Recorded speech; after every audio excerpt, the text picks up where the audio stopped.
முதலே சொல்லிட்டாங்க, ஒரு ஆஃபீஸில் வேலை பார்க்குற மாதிரி சீன் அப்படி சொன்னாங்க. அது சம்மந்தமான டைலாக்ஸ் இருந்துச்சு. இந்த ஆஃபீஸில் பேசிப்பாங்களா அந்த மாதிரி டைலாக்ஸ் இருந்துச்சு. அது பேசி காமிக்க சொன்னாங்க. பேசி காமிச்சாச்சு. அதுக்கு அடுத்த நாளே கூப்பிட்டு சொல்லிட்டாங்க, இந்த மாதிரி நீங்கள் செலக்ட் ஆகிருக்கீங்க, நாங்கள் ஷூட்டிங் டேட்டு மட்டும் சொல்கிறோம், அப்போ வந்து ஜாயின் பண்ணிக்கோங்க அப்படின்னாங்க. அவ்வளோதான். பட் உங்களோட ஸ்லாங் டிஃப்ரெண்டாக இருக்குங்க, அது எப்படி பேசி சமாளிச்சிங்க?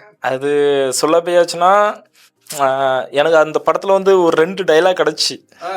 ஆரமலை படத்தில் 2 டைலாக் கிடச்சி. ஆனால் அந்த 2 சீனுமே படத்தில் இல்லை. ஓகேங்களா? ரொம்ப கஷ்டமானது. ஏன்னா ஆரமலை மூவி ரிலீஸ் ஆகுது, டைரக்ஷன் டீமில் இருந்து டிக்கெட் போட்டு கூப்பிட்ட ஒரே ஆள் நான் மட்டும்தான். நாங்கள் வந்து கம்பெனி ஆர்டிஸ்ட் வந்து ஒரு 10 பேர் இருந்தோம். என்ன மட்டும் தான் டிக்கெட் போட்டே கூப்பிட்டாங்க. நான் டைரக்ஷன் டீமோட உட்காந்து நான் படம் பார்த்துட்டு இருக்கேன். எனக்கு என்ன ஆசைனா, அது வருது அப்படின்னா நல்லா இருக்குமே, நம்ம ஊரில் நிறைய பேர் பார்ப்பாங்களே அப்படின்னு சொல்லிட்டு வெயிட்